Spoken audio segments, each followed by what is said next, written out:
ಇತ್ತೀಚಿನ ಸಂಚಿಕೆಗಳನ್ನು ಜಾಹೀರಾತಿನ ಕಿರಿಕಿರಿ ಇಲ್ಲದೆ ನೋಡಿ.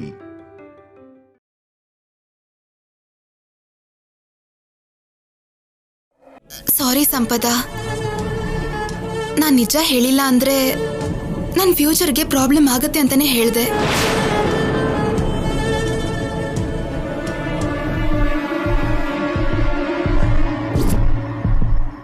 Sorry aunty. ಸಾರಿ ಕಲ್ಯಾಣಿ.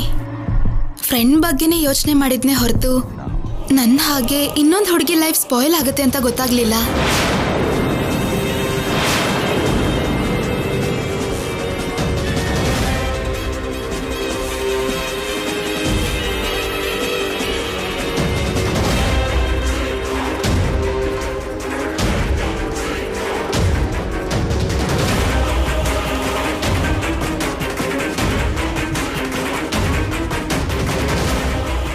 ಯಾವುದಿದು ಹೊಸ ಮುಖ? ಯಾವತ್ತೂ ನೋಡೇ ಇಲ್ಲ.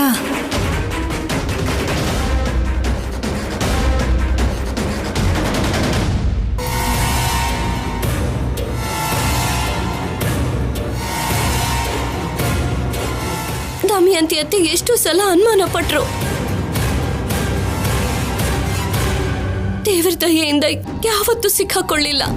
ಸಿಕ್ಕಾಕೊಂಡಿದ್ರೆ ನನ್ ಪ್ರಾಣ ತೆಗಿತಿದ್ರು. ಎಷ್ಟು ಸಲ ಹೇಳಿದ್ರು ಸಿದ್ದು ನನಗೆ ಫೋನ್ ಮಾಡ್ತಾನೆ ಇದ್ದ, ಲವ್ ಲೆಟರ್ಸ್ ಬರೀತಾನೆ ಇದ್ದ.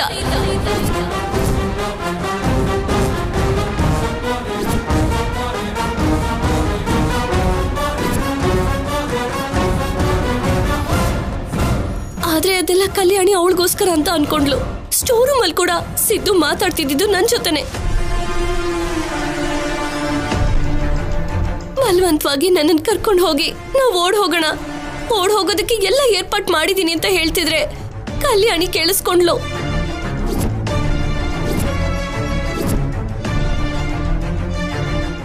ಅವತ್ತು ನಾನು ಕಿಟಕಿಯಿಂದ ಹೊರಗಡೆ ಬಂದೆ.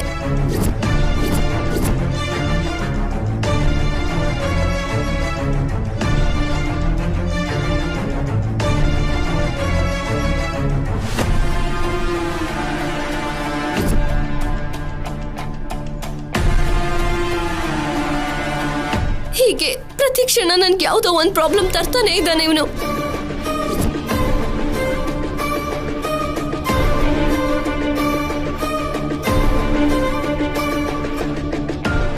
ಏನೇ ಹುಚ್ಚೊಂತರ ಕಾಣಿಸ್ತಾ ಇದ್ದೀನ? ನನಗ್ ನೀನ್ ಬೇಕು ಅಂದ್ರೆ ನಿನಗೆ ಅರ್ಥ ಆಗ್ತಿಲ್ವಾ? ನನಗ್ ನೀನ್ ಬೇಕು ಅಂದ್ರೆ ನಿನಗೆ ಅರ್ಥ ಆಗ್ತಿಲ್ವಾ?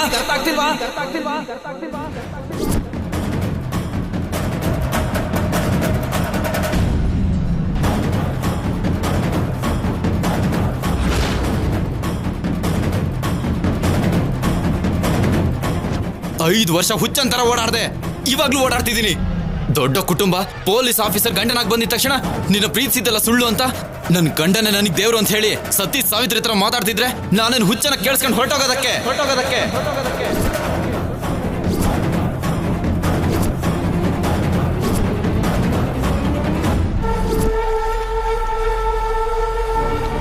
ಸಿದ್ದು ಪ್ಲೀಸ್ ಹಾಗೆ ಮಾತಾಡ್ಬೇಡ. ನನಗ್ ಮಾತ್ರ ಅಲ್ಲ, ಮದ್ವೆ ಆಗಿರೋ ಯಾವ ಹೆಣ್ಣಿಗೆ ಆದ್ರೂ ಗಂಡನೇ ಪ್ರಪಂಚ. ಅಮ್ಮ, ಸಿದ್ದುಗ್ ನಾನು ಎಷ್ಟೇ ಹೇಳಿದ್ರು ಅರ್ಥನೇ ಆಗ್ತಿಲ್ಲ. ಸಿದ್ದು, ಸಂಪದ ನೀನು ಪ್ರೀತಿಸಿರ್ಬಹುದು, ಮದ್ವೆ ಮಾಡ್ಕೋಬೇಕು ಅಂತಾನು ಸಹ ಅನ್ಕೊಂಡಿರ್ಬಹುದು. ಆದ್ರೆ ಅದು ನಡೀಲಿಲ್ಲ ಅಲ್ವಾ? ಪ್ರೀತಿಸಿದವ್ರು ಎಲ್ಲರೂ ಮದ್ವೆ ಮಾಡ್ಕೊಳ್ತಾ ಇದ್ದಾರಾ? ಇಲ್ಲ ಅಲ್ವಾ? ಮನೆ ಪರಿಸ್ಥಿತಿ ನೋಡಿ ಕೆಲವರು ತಮ್ಮ ಪ್ರೀತಿನ ತ್ಯಾಗ ಮಾಡಿ ಬೇರೆ ಯಾರನ್ನ ಮದ್ವೆ ಮಾಡ್ಕೊಳ್ತಾರೆ. ಆದ್ರೆ ಮದ್ವೆ ಆದ ನಂತರ ಕೂಡ ನೀನ್ ಈ ರೀತಿ ಎಲ್ಲ ಮಾಡೋದು ಸರಿ ಅಲ್ಲ ಸಿದ್ದು. ಈ ವಿಷಯ ಮನೇಲಿ ಯಾರಿಗ್ ಗೊತ್ತಾದ್ರೂ ಕೂಡ ನಾಶ ಆಗೋದು ಸಂಪದಳ ಜೀವನ. ಅವನ್ ಜೊತೆ ಏನಮ್ಮ ಮಾತು? ಆದ್ರೂ ಏನ್ ಸಂಪದ ನೀನು? ನಿನಗೆ ಇಷ್ಟೆಲ್ಲ ಇವನ್ ಟಾರ್ಚರ್ ಮಾಡ್ತಿದ್ರೆ ನೀನ್ ಇಷ್ಟು ದಿನ ಹೇಗ್ ಸುಮ್ನೆ ಇದ್ದೆ? ಮದ್ವೆ ಆಗಿರೋ ನಿನ್ನ ಓಡ್ ಹೋಗೋಣ ಅಂದಿದ್ ದಿನಾನೇ ಅವನ್ಗೆ ಚಪ್ಲಿಲಿ ಹೊಡಿಬೇಕಿತ್ತು. ಅವತ್ತೇ ಹಾಗೆ ಮಾಡಿದಿದ್ರೆ ಇವತ್ತಿ ಪರಿಸ್ಥಿತಿ ಬರ್ತಾನೆ ಇರ್ಲಿಲ್ಲ. ನಿಜಾನೇ ಕಲ್ಯಾಣಿ, ಮೌನವಾಗಿ ಸಹಿಸ್ಕೊಂಡಿದ್ದು ನನ್ ತಪ್ಪೆ. ಆದ್ರೆ ಏನ್ ಮಾಡೋದು? ನಾನ್ ನಿಜ ಹೇಳಿದ್ರು ಮನಸ್ಸಿನಲ್ಲಿ ಎಲ್ಲೋ ಒಂದ್ ಕಡೆ ಅತ್ತೆಗೆ ನನ್ ಮೇಲೆ ಅನುಮಾನ ಬರ್ತಾನೆ ಇದೆ. ಜೊತೆಗೆ ಸಿದ್ದು ಪಲ್ಲವಿ ಚಿಕ್ಕಮ್ಮನ್ ತಮ್ಮ. ನಮ್ ಫ್ಯಾಮಿಲಿಲಿ ಜಗಳ ಎಲ್ಲಿ ಶುರು ಆಗುತ್ತೋ ಅಂತ ಭಯದಿಂದ ನೋವನ್ನ ತಡ್ಕೊಂಡೆ.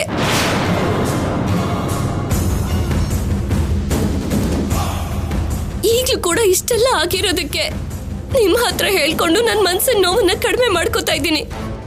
ಅಂದ್ರೆ ಈ ಮನೇಲೂ ಕೂಡ ಪ್ರೀತಿ ಆಟ ನಡೀತಿದೆ ಅಂತಾಯ್ತು. ಎಷ್ಟು ಸಲ ನನಗೆ ಇವ್ರ ಮೇಲೆ ಅನುಮಾನ ಬಂದಿತ್ತು. ಸಂಪದಾಗೇನಾದರೂ ಆದರೆ ಇವನು ಟೆನ್ಷನ್ ಮಾಡ್ಕೊಂಡಾಗಲೇ ನನ್ನ ಅನುಮಾನ ಬಲವಾಗಿತ್ತು. ಅಷ್ಟಕ್ಕೂ ಇವ್ರನ್ನ ಕೊನೆ ತನಕ ಕೇಳಿಸ್ಕೊತೀನಿ. ಆಗೇನು ನಡೆಯತ್ತೆ ಅಂತ ಪೂರ್ತಿ ಗೊತ್ತಾಗತ್ತೆ. ಅಳ್ಬೇಡ ಸಂಪದ. ನನ್ನ ಜೀವನಕ್ಕಿದೆ ಉಳ್ದಿರೋದು ಅಮ್ಮ. ಸಿದ್ದು ದಿನ ಸೈಕೋ ಹಾಗೆ ಬದಲಾಗ್ತಿದ್ದಾನೆ. ಇದೆಲ್ಲ ಶೌರ್ಯ ಗೊತ್ತಾದ್ರೆ ಎಷ್ಟು ಫೀಲ್ ಆಗ್ತದೆ.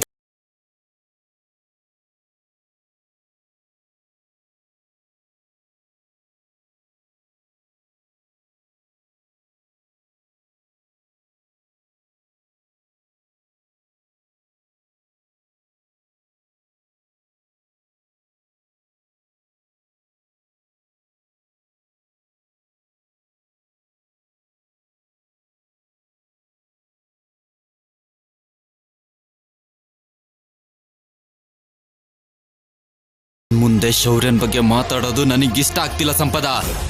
ಇವಾಗ್ಲೂ ಇನ್ನು ಕಾಲ ಮಿಂಚಿಲ್ಲ.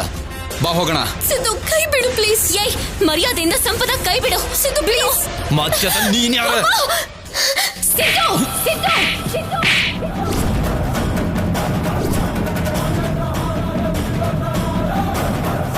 ಅವಳು ಕೈ ಬಿಡು ಸಿದ್ದು. ಕೈ ಬಿಡು ಸಿದ್ದು. ಬಿಡು ಅಂತ ಹೇಳ್ತಿದ್ದೀನಲ್ವಾ.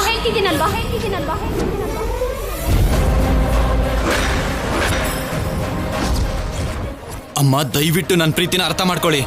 ಮದ್ವೆ ಆಗಿರೋ ಹುಡುಗಿನ ಇನ್ನೂ ಲವ್ ಮಾಡ್ತಿದ್ದೀನಿ ಅಂದ್ರೆ ನನ್ನ ಪ್ರೀತಿ ಎಷ್ಟು ದೊಡ್ಡದು ಅರ್ಥ ಆಗ್ತಿಲ್ವಾ? ನಿನಗೆ ಹೇಗೆ ಹೇಳಿದ್ರೆ ಅರ್ಥ ಆಗುತ್ತೆ ಸಿದ್ದು? ನನ್ನ ಮನಸ್ಸಿನಲ್ಲಿ ನೀನಿಲ್ಲ. ಶೌರ್ಯ ಕಟ್ಟಿರೋ ತಾಳಿ ನನ್ನ ಕತ್ತಿಗೆ ಬಿದ್ದ ತಕ್ಷಣನೇ ನಮ್ಮ ಸಂಬಂಧ ಮುಗ್ದು ಹೋಯ್ತು.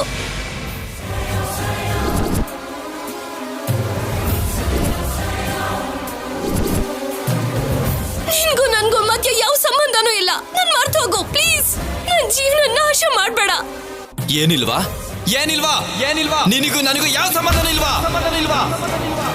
ಅಯ್ಯೋ ಸಿದ್ದು. ಏನು ಇಲ್ವಾ? ಹೇಳು. ಸಿದ್ದು ಏನ್ ಮಾಡ್ತಿದ್ಯಾ ನೀನು? ಸಂಬಂಧ ಇಲ್ವಾ? ಸಿದ್ದು ಏನ್ ಮಾಡ್ತಿದ್ಯಾ? ಸಿದ್ದು ಇಲ್ವಾ? ಸಿದ್ದು ನಿಲ್ಸು. ಸಿದ್ದು ನಿಲ್ಸು. ಸಿದ್ದು ಯಾವ ಸಂಬಂಧ ಇಲ್ವಾ? ಹೇಳು. ನಿನಗೂ ನನಗೂ ಮತ್ತೆ ಯಾವ ಸಂಬಂಧನೂ ಇಲ್ವಾ? ಅಷ್ಟಕ್ಕೂ ಹೇಗ್ ಮರ್ತೋಗ್ತೀಯ ನೀನು? ಎಷ್ಟು ಪ್ರೀತಿಸಿದ್ವಿ. ನನ್ನ ಲೈಫ್ ಬಗ್ಗೆ ಯಾಕೆ ಅನ್ಸ್ಕೊಂಡೆ? ನಿನಗ್ ಮದ್ವೆ ಸಂಬಂಧ ನೋಡ್ತಿದ್ದಾರೆ ಅಂತ ನಾನು ಹೋಗಿ ದೇವಸ್ಥಾನದಲ್ಲಿ ಮದ್ವೆ ಮಾಡ್ಕೋತಿರ್ಬೇಕಾದ್ರೆ ನಿನ್ ತಾತ ಬಂದು ನಿನ್ನ ಬೇರೆ ಮಾಡಿ ಶೌರ್ಯನ್ ಕೊಟ್ಟು ಮದ್ವೆ ಮಾಡಿಸಿದ್ರು. ನಾನು ಇಲ್ಲ ಅಂದ್ರೆ ಬದುಕಲ್ಲ ಅಂದೆ. ಮರ್ತೋದ್ಯಾ? ಅದು ನಿನ್ ಬಗ್ಗೆ ಪೂರ್ತಿಯಾಗಿ ನನಗೆ ಗೊತ್ತಾಗಕ್ಕೂ ಮುಂಚೆ, ನಾನು ಈ ಮನೆ ಸೊಸೆ ಆಗಕ್ಕೂ ಮುಂಚೆ ಶೌರ್ಯನ್ ಪ್ರೀತಿ ನೋಡಿದ್ಮೇಲೆ ಅರ್ಥ ಆಯ್ತು. ನಿಜವಾದ ಪ್ರೀತಿ ಅಂದ್ರೆ ಅವ್ರದ್ದು ಅಂತ. ನಿನ್ ಮೇಲಿದ್ದು ಅಟ್ರಾಕ್ಷನ್ ಮಾತ್ರನೇ. ಅಟ್ರಾಕ್ಷನ್? ಶೌರ್ಯ ಲವ್ ಜೊತೆ ನನ್ನ ಲವ್ನ ಕಂಪೇರ್ ಮಾಡಬೇಡ. ನನ್ ಪ್ಯೂರ್ ಲವ್.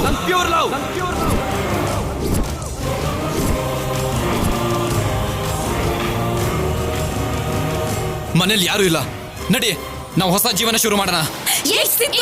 ಸೈಕೋ ತರ ಆಡ್ಬೇಡ. ಒಂದ್ ಕಡೆ ನೀನ್ ಇಷ್ಟ ಇಲ್ಲ ಅಂತ ಆ ಸಂಪದ ಹೇಳ್ತಿದ್ರೆ ನಿನಗೆ ಅರ್ಥ ಆಗ್ತಿಲ್ವಾ? ಹೇ, ಅರ್ಥ ಆಗಲ್ಲ. ಅರ್ಥ ಮಾಡ್ಕೊಳ್ಳೋದು ಇಲ್ಲ. ಸಂಪದ ನನಗೆ ಸಿಗ್ಲಿಲ್ಲ ಅಂದ್ರೆ ಸೈಕೋ ಆಗಿ ಆಡ್ತೀನಿ. ಸಿದ್ದು, ಇವಳು ಮನಸ್ಸಿನಲ್ಲಿ ನೀನಿಲ್ಲ. ಇವಳು ಹೊಟ್ಟೆಲಿ ಶೌರ್ಯನ್ ಮಗು ಬೆಳೀತಾ ಇದೆ. ಇನ್ನು ಕೆಲವು ದಿನಗಳಲ್ಲಿ ಡೆಲಿವರಿ ಆಗುತ್ತೆ. ಇಂಥ ಟೈಮಲ್ಲಿ ನೀನು ಈ ರೀತಿ ನಡ್ಕೊಳ್ಳೋದು ಸರಿಯಲ್ಲ ಸಿದ್ದು. ನೀನು ಮಾಡ್ತಿರೋದು ಎಷ್ಟು ದೊಡ್ಡ ತಪ್ಪು ಅಂತ ನಿಂಗೆ ಅರ್ಥ ಆಗ್ತಾ ಇದೆಯಾ? ಒಂದು ಸಾರಿ ನನ್ನ ಗಂಡನಿಂದ ಈ ಮನೇಲಿ ತಪ್ಪು ನಡೆದಿದೆ. ಅದ್ರ ಪರಿಣಾಮ ಏನಾಯ್ತು ಅಂತ ನಿನಗೂ ಕೂಡ ಗೊತ್ತು. ಮತ್ತೆ ಈ ಮನೇಲಿ ಅದೇ ನಡೀತಾ ಇದೆ. ಬೇಡ ಸಿದ್ದು, ನೋಡು, ಕೆಲವರ ಜೀವನ ನಾಶ ಆಗೋಗ್ಬಿಡುತ್ತೆ. ಸರಿನಮ್ಮ, ನೀನ್ ಹೇಳ್ದಾಗೆ ಸಂಪದನ್ ಬಿಟ್ಟು ಹೋಗ್ತೀನಿ. ನಿನ್ ಮಗಳನ್ನ ಮದುವೆ ಮಾಡ್ಕೋತೀನಿ, ಸರಿನಾ? ನಿನ್ ಮಗಳನ್ನ ಮದುವೆ ಮಾಡ್ಕೋತೀನಿ, ಸರಿನಾ? ನಿನ್ ಮಗಳನ್ನ ಮದುವೆ ಮಾಡ್ಕೋತೀನಿ, ಸರಿನಾ?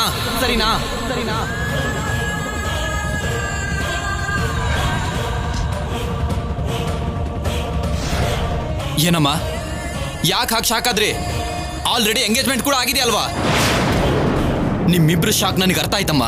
ನನ್ನ ಬಗ್ಗೆ ಇಷ್ಟೆಲ್ಲ ಗೊತ್ತಾದ್ಮೇಲೆ ಕಲ್ಯಾಣಿನ ನೀನ್ ನನಗೆ ಕೊಟ್ಟು ಮದುವೆ ಮಾಡಲ್ಲ ಅಂತ ಅರ್ಥ ಆಯ್ತಮ್ಮ. ಆದ್ರೆ ನಾನು ಮಾಡ್ಕೋಬೇಕು.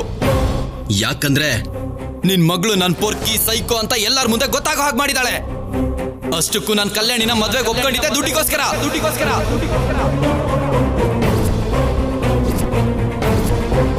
ಪ್ರತಿ ಕ್ಷಣ ನನ್ನನ್ನು ಸಿಕ್ಕಾಕ್ಸ್ಬೇಕು ಅಂತ ಟ್ರೈ ಮಾಡ್ತಿರೋ ಇವಳು ಮರ್ಯಾದೆ ತೆಗೆದು ಊರವರೆಲ್ಲ ನೋಡ್ತಿರ್ಬೇಕಾದ್ರೆ ಹಸೆ ಮಣ್ಣೆ ಮೇಲೆ ಇವಳನ್ನ ಬಿಟ್ಟು ಸಂಪದ ಜೊತೆ ನೀವು ಕೂಡ ದುಡ್ಡು ತಗೊಂಡು ಹೊರಟೋಗಿ ಹ್ಯಾಪಿಯಾಗಿ ಲೈಫ್ ಲೀಡ್ ಮಾಡೋಣ ಅನ್ಕೊಂಡೆ. ಆದ್ರೆ ಈ ರಾಕ್ಷಸಿ ಏನೋ ಬರಲ್ಲ ಅಂತಿದ್ದಾಳೆ. ಛೀ, ಕಲ್ಯಾಣಿ ನನ್ನ ಪ್ಲಾನ್ ಎಲ್ಲ ಹಾಳು ಮಾಡಿದ್ಲು. ಅದಕ್ಕೆ ನಿನ್ ಮಾತು ಕೇಳಿದ್ಮೇಲೆ ನನಗೆ ನನ್ನ ಮೇಲೆ ಅಸಹ್ಯ ಆಗ್ತಿದೆಮ್ಮ. ಸೊ ನಾನೊಂದು ನಿರ್ಧಾರಕ್ಕೆ ಬಂದಿದ್ದೀನಿ. ಏನದು? ಮದ್ವೆ ಆಗೋಗಿ ಗರ್ಭಿಣಿ ಆಗಿರೋ ಸಂಪದ ನನಗೆ ಬೇಡ, ಬಿಟ್ಬಿಡ್ತೀನಿ. ಆದ್ರೆ ನೀವು ನನಗೆ ಕೊಡ್ತೀನಿ ಅಂದಿರೋ ₹1,00,00,000 ನನಗೆ ಬೇಕು. ಸಂಪದನ ಮರ್ತು ಹೋಗ್ತೀನಿ, ಸಂಪದನ ತಂಟೆಗೆ ಬರ್ದೇನೆ ನಾನು ದೂರ ಹೊರಟೋಗ್ತೀನಿ ಅಂತ ಹೇಳಿದ್ರೆ ಆ ದುಡ್ಡನ್ನ ನಾನೇ ನಿನಗೆ ನಾಳೆ ಕೊಡ್ತೀನಿ. ಆದ್ರೆ ಯಾವ ಕಾರಣಕ್ಕೂ ಅವಳ ಲೈಫಲ್ಲಿ ಬರ್ಕೂಡ್ದು ನೀನು. ಇರಮ್ಮ, ಇರು. ಇನ್ನೂ ಆಗಿಲ್ಲ. ನನಗೆ ಆ ದುಡ್ಡು ಇವಾಗ ಬೇಡ, ಮದ್ವೆ ಮಂಟಪದಲ್ಲೇ ತಗೋತೀನಿ.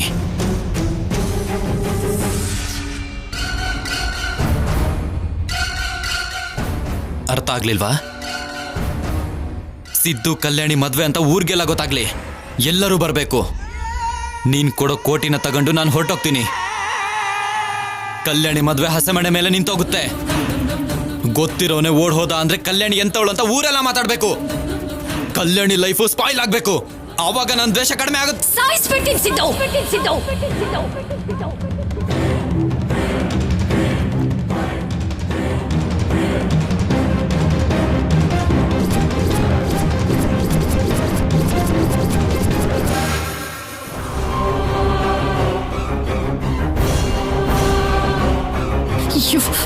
ಕಲ್ಯಾಣಿ ಲೈಫ್ ನ ಸ್ಪಾಯ್ಲ್ ಮಾಡಕ್ ನೋಡ್ಬೇಡ.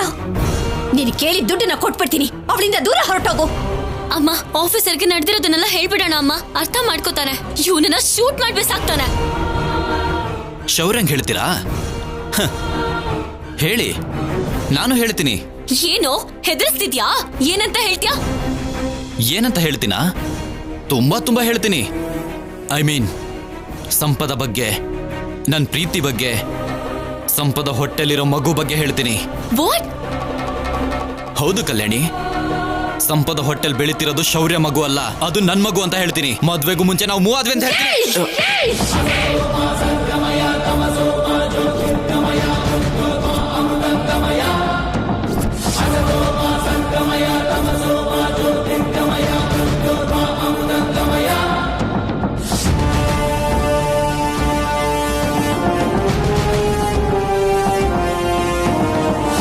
ನಾನು ಹೀಗೆ ಹೇಳಿದ್ರೆ ಸಾಕು, ಶೌರ್ಯ ಕೂಡ ಸಂಪದನ ಅನುಮಾನಿಸ್ತಾನೆ. ಲೈಫ್ ಲಾಂಗ್ ಸಂಪದಂಗೆ ಕಷ್ಟನೇ ಇರುತ್ತೆ. ಒಂದ್ ವೇಳೆ ಅನುಮಾನ ಹೆಚ್ಚಾದ್ರೆ ಸಂಪದನ ಮನೆಯಿಂದ ಹೊರಗಾಗ್ತಾನೆ. ನೀನ್ ನಿಜವಾಗ್ಲೂ ಮನುಷ್ಯನೇ? ನೀನ್ ಬರ್ಬೇಡ. ಅದ್ ಹಾಗಲ್ಲಮ್ಮ. ನೀನು ಮಾತಾಡ್ಬೇಡ, ನಾನ್ ಮಾತಾಡ್ತಿದ್ದೀನಿ ತಾನೇ. ಅಮ್ಮ, ಆಫೀಸರ್ ಒಳ್ಳೆಯವರು, ಹೇಳಿದ್ರೆ ಅರ್ಥ ಮಾಡ್ಕೋತಾರೆ. ಇವ್ನು ಹೇಳಿರೋ ಮಾತನ್ನ ನಂಬೇಡ ಅಮ್ಮ. ಕಲ್ಯಾಣಿ ಪ್ಲೀಸ್, ನಾವು ಸಿದ್ದು ಬಗ್ಗೆ ಹೇಳಿದ್ರೆ ಸಂಪದ ಜೀವನ ಹಾಳಾಗೋಗುತ್ತೆ.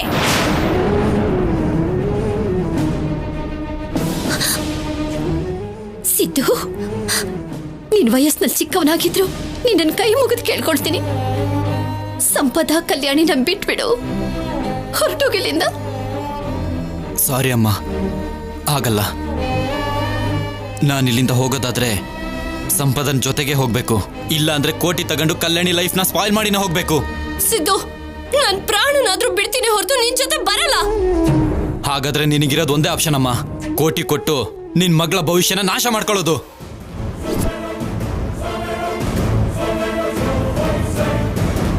ಅಮ್ಮ, ಇವನ್ ದೊಡ್ಡ ರಾಕ್ಷಸ, ಇವನ್ ಹೇಳ್ದ ಹಾಗೆ ಮಾಡ್ತಾನೆ. ನನ್ಗೋಸ್ಕರ ಕಲ್ಯಾಣಿ ಲೈಫ್ನ ರಿಸ್ಕಲ್ಲಿ ಇಡ್ಬೇಡಿ. ಅವಳು ಚಿಕ್ಕವಳು, ಹಸೆ ಮನೆ ಮೇಲೆ ಮದ್ವೆ ನಿಂತು ಹೋದ್ರೆ ಅವಳ ಲೈಫ್ ಸ್ಪಾಯ್ಲ್ ಆಗೋಗುತ್ತೆ. ಅಯ್ಯೋ, ಇದೆಲ್ಲ ನನ್ನಿಂದಾನೆ ಅಲ್ವಾ? ನಾನೇ ಇಲ್ಲ ಅಂದ್ರೆ ಈ ಮನೆ ಮರ್ಯಾದೆ ಹೋಗಲ್ಲ, ಕಲ್ಯಾಣಿ ಜೀವನ ಚೆನ್ನಾಗಿರುತ್ತೆ. ಅದಕ್ಕೆ ನಾನೇ ಸತ್ತು ಹೋಗ್ತೀನಮ್ಮ. ಏಯ್ ಹುಚ್ಚ, ನಿನಗೆ ಏನ್ ಮಾಡ್ತಿದೀಯಾ? ಸಾವೇ ಪರಿಹಾರ ಅನ್ನೋದಾದ್ರೆ ಎಷ್ಟೋ ಜನ ಪ್ರತಿದಿನ ಸಾಯ್ತಾ ಇದ್ರು. ನಮಗೆ ಎಷ್ಟೇ ಕಷ್ಟ ಬಂದ್ರೂ ಅದನ್ನ ಎದುರಿಸಿ ನಿಲ್ಲಬೇಕು, ಜೀವನದಲ್ಲಿ ಗೆಲ್ಲಬೇಕು. ಈ ರೀತಿ ಎಲ್ಲ ಹುಚ್ಚುಚಾಗ ಆಡಬಾರ್ದು. ಸರಿಸಿತು, ನೀನು ಕೇಳ್ದ ಹಾಗೇನೆ ₹1,00,00,000 ಕಲ್ಯಾಣ ಮಂಟಪದಲ್ಲಿ ನಿನಗೆ ಕೊಡ್ತೀನಿ. ಅಮ್ಮ, ಆ ದುಡ್ಡು ತಗೊಂಡು ಹೊರಟೋಗ್ತೀನಿ. ಸಂಪದನ ಬಗ್ಗೆ ಹೇಳೋದಿಲ್ಲ ಅಂತ ನನಗ್ ಮಾತು ಕೊಡು. ಈ ವಿಷಯ ನಾವು 4 ಜನರ ಮಧ್ಯೆನೇ ಇರ್ಬೇಕು, ಹಾಗಂತ ಮಾತು ಕೊಡು. ಸಂಪದ ನನ್ನ ಜೊತೆ ಬರ್ಲಿಲ್ಲ ಅಂದ್ರೂ ಕೋಟಿ ಬರುತ್ತೆ, ಕಲ್ಯಾಣಿ ಲೈಫು ಸ್ಪಾಯ್ಲ್ ಆಗುತ್ತೆ. ಅದು ಸಾಕು ನನಗೆ. ಮಾತು ಕೊಡ್ತೀನಿ. ಅಮ್ಮ, ಪ್ರಾಣಿ ಕಸಾಯಿಖಾನೆಯನ್ನು ನಂಬದ ಹಾಗೆ ನೀನ್ ಇವನನ್ನ ಯಾಕಮ್ಮ ನಂಬ್ತಿದ್ಯಾ? ಇದಕ್ಕೂ ಮುಂಚೆ ನಿನ್ ಮೇಲೆ ಆಣೆ ಇಟ್ಟು ಇವನ್ ಸುಳ್ಳು ಹೇಳಿದ್ದ, ಮರ್ತೋದ್ಯಾ?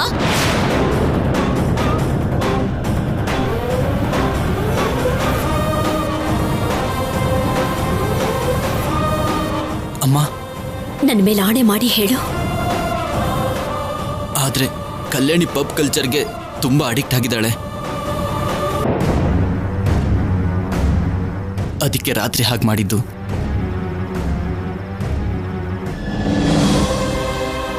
ಇದೇ ನಿಜ.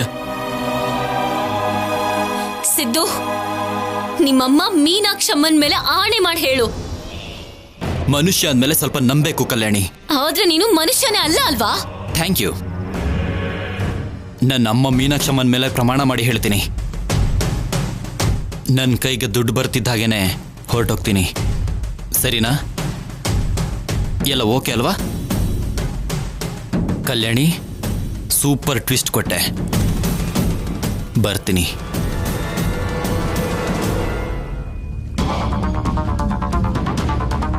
ನಿಮ್ಮಲ್ಲಿ ಯಾರಾದರೂ ನಮ್ಮ ಮಧ್ಯೆ ನಡೆದಿರೋದನ್ನ ಲೀಕ್ ಮಾಡಿದ್ರಿ ಅನ್ಕೊಳ್ಳಿ, ಹೇಳುದ್ನಲ್ವಾ, ಸಂಪದ ಹೊಟ್ಟೆಲಿರೋ ಮಗು ನನ್ನ ಮಗು ಅಂತ ಹೇಳ್ತೀನಿ. ಹಾಗೇನೆ ಕಲ್ಯಾಣಿಗೆ ಕ್ಲೋರೋಫಾರ್ಮ್ ಹಾಕಿ ನನ್ನ ರೂಮಲ್ಲಿ ಮಲ್ಕೊಳ್ಳೋ ಹಾಗೆ ಮಾಡಿದೆ. ನೆನ್ಪಿದ್ಯಾ? ಆವಾಗ ಕ್ಲೋಸ್ ಆಗಿ ಕೆಲವು ಫೋಟೋಸ್ ತಗೊಂಡಿದ್ದೀನಿ. ಅದನ್ನೆಲ್ಲ ಊರಿಗೆ ಹಂಚ್ತೀನಿ. ಹುಷಾರು.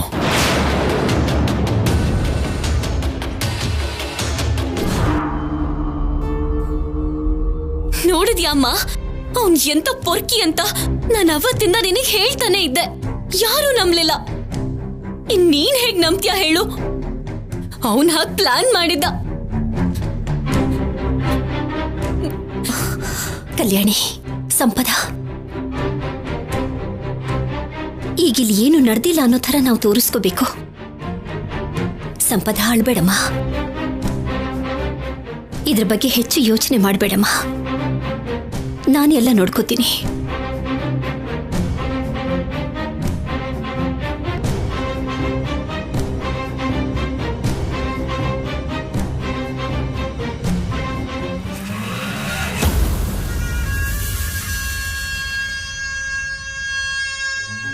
ಅಯ್ಯೋ ಅಯ್ಯೋ, ಈ ಮನೇಲಿ ಯಾರಿಗೂ ಗೊತ್ತಾಗ್ತಿರೋ ಹಾಗೆ ಎಷ್ಟು ಗುಟ್ಟುಗಳು ನಡೀತಾ ಇವೆ. ಒಬ್ಬರನ್ನ ಮೀರ್ಸಿ ಇನ್ನೊಬ್ರು. ಎಲ್ರೂ ಮಹಾನಟ್ರೆ. ಎಲ್ಲ ಗೊತ್ತಿದ್ದು ಏನೋ ಗೊತ್ತಿಲ್ದಿರೋರ್ ಹಾಗೆ ಎಲ್ಲ ಚೆನ್ನಾಗೇ ಇದ್ದಾರೆ. ಈ ಮನೇಲಿ ಎಲ್ರಿಗಿಂತ ಬುದ್ಧಿವಂತೆ ನಾನೇ ಅನ್ಕೊಂಡಿದ್ದೆ. ಒಂದೊಂದು ಡೈಲಾಗ್ನು ಒಬ್ಬೊಬ್ರು ಹೇಳ್ತಾ ಇದ್ರೆ ನನ್ನ ತಲೆ ತಿರ್ಗೋದಾಗಾಯ್ತು.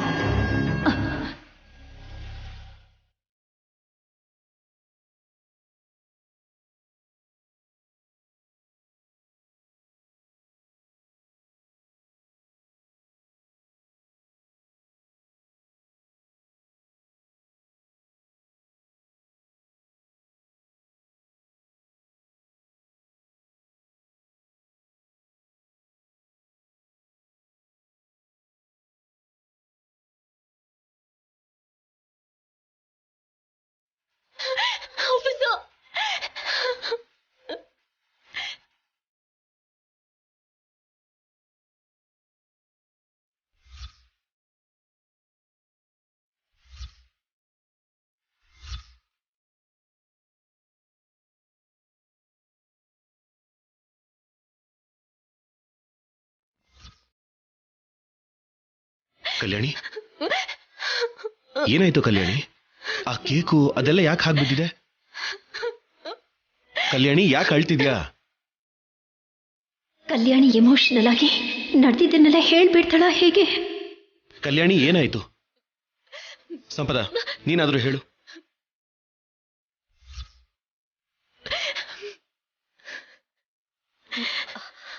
ಕೇಳ್ತಿದ್ದಾನಲ್ವಾ ಕಲ್ಯಾಣಿ, ಹೇಳು. ನಿನಗಿಷ್ಟವಾಗಿರೋ ಚಾಕ್ಲೇಟ್ ಕೇಕ್ನ ಮಾಡ್ದೆ, ಬೇರೆ ಕೇಕ್ ಮಾಡ್ದೆ ಅಂತ ಇದನ್ನೆಲ್ಲ ಕೆಳಗೆ ಬೀಳಿಸಿ ಗಲಾಟೆ ಮಾಡ್ತಾ ಇದ್ದೀನಿ ಅಂತ ಹೇಳು ಕಲ್ಯಾಣಿ. ಅಷ್ಟೇನಾ? ಏನ್ ಕಲ್ಯಾಣಿ ಇದು? ಇನ್ನು ಚಿಕ್ಕ ಮಗು ಥರ ಹಠ ಮಾಡಿದ್ರೆ ಹೇಗೆ? ಸದ್ಯದಲ್ಲೇ ನಿನಗೆ ಮದುವೆ ಆಗ್ತಿದೆ. ಎಷ್ಟು ಮೆಚ್ಯೂರ್ಡ್ ಆಗಿರ್ಬೇಕು ಹೇಳಿ ನೀನು. ಇನ್ನೂ ಹೀಗೆ ಕೇಕ್ಗೋಸ್ಕರ ಜಗಳ ಮಾಡ್ತಿದ್ರೆ ಹೇಗೆ? ನಾವ್ ಎಷ್ಟು ಹೇಳಿದ್ರು ಅಷ್ಟೇ ಹಠನ್ ಕಡಿಮೆ ಮಾಡ್ಕೊಂಡ್ರೆ ತಾನೇ ಶೌರ್ಯ. ಮದುವೆ ಆದ್ಮೇಲೆ ಎಲ್ಲ ಕಲ್ತ್ಕೋತಾಳ್ ಬಿಡಮ್ಮ. ಅಳು ನಿಲ್ಸು.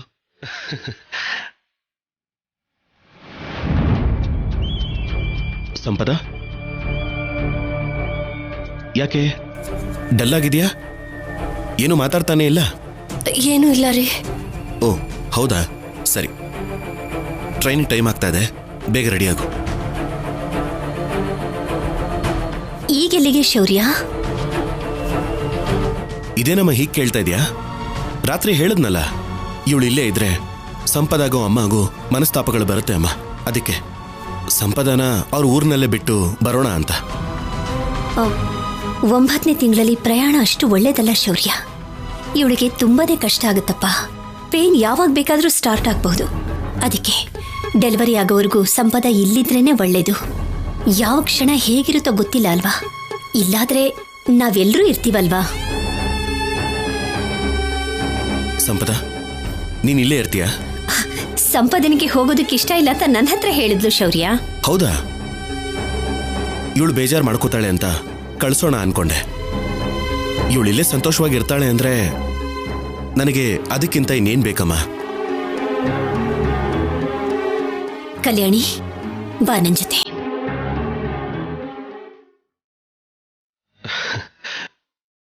ನೀನೇನಾದ್ರೂ ತಿಂದ್ಯಾ ಇಲ್ವಾ?